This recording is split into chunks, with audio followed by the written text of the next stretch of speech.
Today I will share with you how to film a long walk using the Insta360 X5, the best camera settings and accessories to use, the best tips and tricks to film a smooth walk, and how to edit this shot in the Insta360 app so you can reframe the 360 video to look around the scenery, and how to slow down and speed up the footage. So let's get into it. To film this shot, I did use the Best360 150cm selfie stick, but now there is a brand new Best360 200cm selfie stick, and this is the same close length as the 150cm version. So check out the link to the brand new selfie stick in the video description. To film this shot on a bright sunny day, I will film in 360 video mode at 8K 30 frames per second with adaptive tone set to off. Then in the exposure settings, because the camera is going to be moving between a shady area and sunshine several times, so the areas where I walk in between the buildings is going to be darker, and then when I walk in the open, it's going to be brighter. So I need to choose settings that can adapt to these situations. So to do this, I am going to use manual exposure mode because I want to make sure that the ISO is set manually to 100, and this will avoid noise in my video. Then I'm going to set the shutter speed to auto. So now when the camera moves in the shade, it can adapt the shutter speed so it can make the video brighter. And then when the camera moves to the open areas where it's brighter, it will adapt the shutter speed so that the exposure is darker. And then when you set the shutter speed to auto, the EV option will become available. And I set the EV to -0.7 on a bright sunny day. So this will make sure that the brighter area of the video will not be too bright. So you don't want a sky that's completely washed out. So this will retain the detail in the highlights. And I'll set the white balance to auto. And all the settings are complete. To film the shot, extend the selfie stick above your head for a clear 360 view, and this will make sure that your head does not appear in the video. And you want to walk with your knees slightly bent so it acts like a stabilizer to stop that bobbing up and down movement. It's not a race, so just walk in a smooth line as much as you can. If you walk in a zigzag, then it's going to show up in the final video. And if someone is walking towards you right in the middle of your path, then don't worry, they are going to look up and see you walking with a long stick, and they will move out the way. To edit the shot, I'm going to go into the keyframe editor, and this will allow me to reframe the 360 video and speed up and slow down the shot. Next, I'm going to choose the aspect ratio I want to make this video for. So this is going to be for YouTube, so I'm going to change the aspect ratio to 16:9. Next, I'm going to reframe the shot using keyframes to point where I want to look in the 360 video for this 6.5 minutes shot. And I recommend you walk around for at least 2 minutes to get a good result. So at the beginning of the timeline, I'm going to add a keyframe, go to the zoom level, choose linear, because linear removes fisheye distortion. If I choose a zoom level on the left hand side, then you'll see the curved lines. But if I choose linear, then there is no curved lines. So here I'll put the building in the middle, update the keyframe. So now at the beginning of the video, I want my audience to look at this building, and I'm going to go forward, and I'm just going to keep positioning where I want to point throughout the entire video. And you can be as accurate as you want. So even here, I still want to be looking back at the building, and then maybe eventually around here, let's look around in the direction I'm walking in. And then I'm heading into this street here. So I'll put that in the middle and add a keyframe. And I'll just keep adding keyframes as I walk along.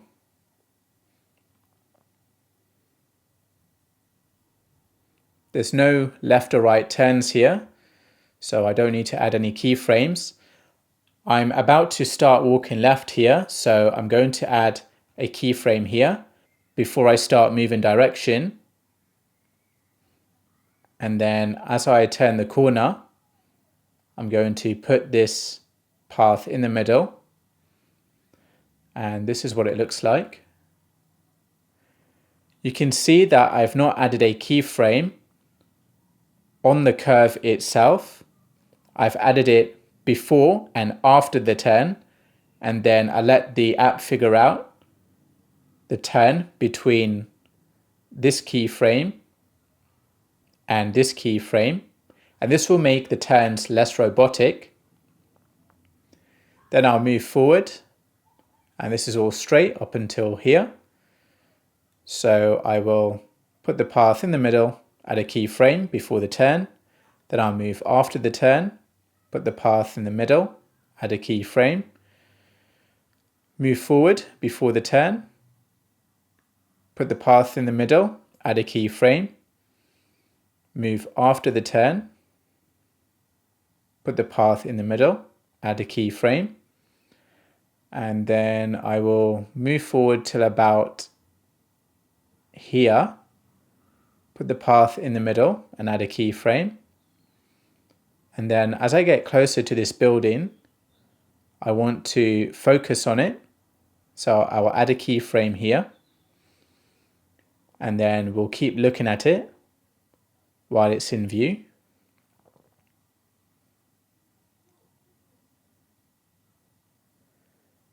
And then we will look at this path.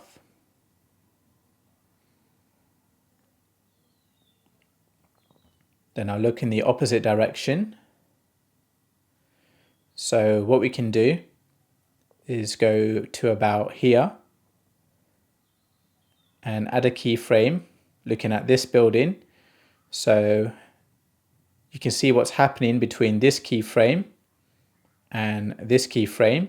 It's basically doing a 180-degree turn. So then we get to look at the architecture over here. And then as we approach the building,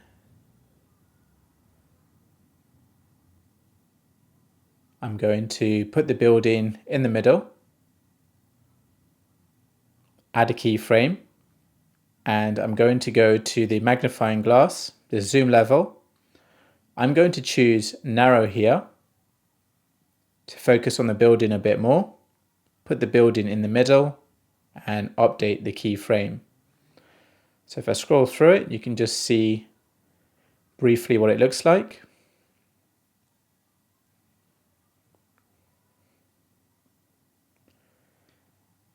So that's looking good to me. The next step is to add speed. So to do this, I will go back, edit, speed, and I'm going to use segment speed. I'm going to leave the first second at normal speed. So I'll move forward 1 second in the timeline, tap the plus button to add a segment speed, and I want to speed up this part of the video up until the yellow building over here. So then we'll stop the speed when there's a good view of the yellow building about here. So I will tap the tick to stop this segment speed, and I'm going to change this segment speed to 16 times.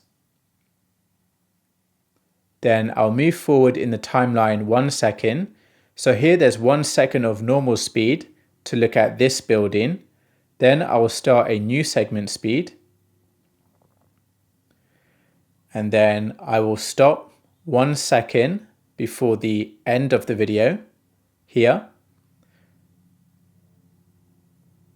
and change this segment speed to 16 times and tap the tick to confirm. So then you have 1 second of normal speed to look at this building. Next, I'm going to add motion blur to make the speedy sections look fast. So to do this, I will go back, go to Motion ND, enable Motion ND, and I'm going to set the spread to 15 and the intensity to 15. Tap the tick to confirm. And to see the result with the speed and motion blur, we need to export the video. So to do this, I will tap Export, Custom Settings. I will use the highest resolution, the highest bitrate, and tap Export to Phone. And that's it.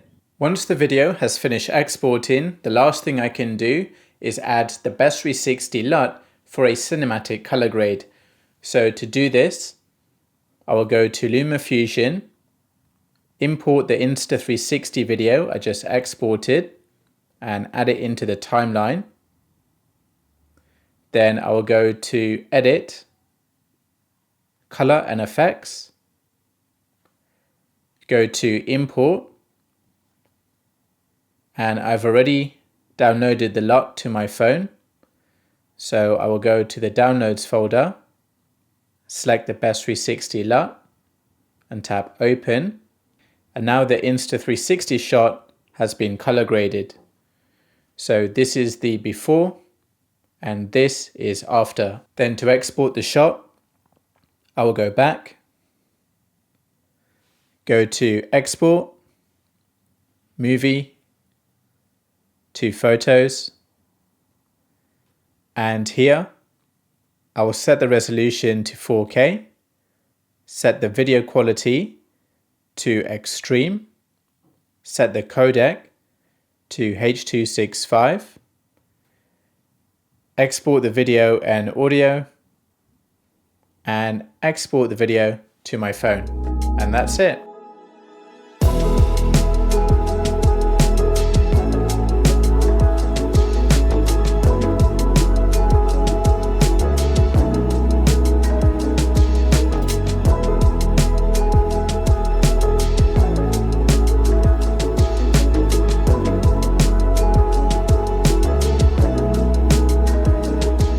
If you want to learn how to make more creative shots, then you need to check out my Insta360 course. In the course, you can download the practice footage for over 10 creative shots. Then you can follow my course lessons to recreate those shots in the Insta360 app and in Insta360 Studio. So I'll leave a link to my Insta360 course in the video description.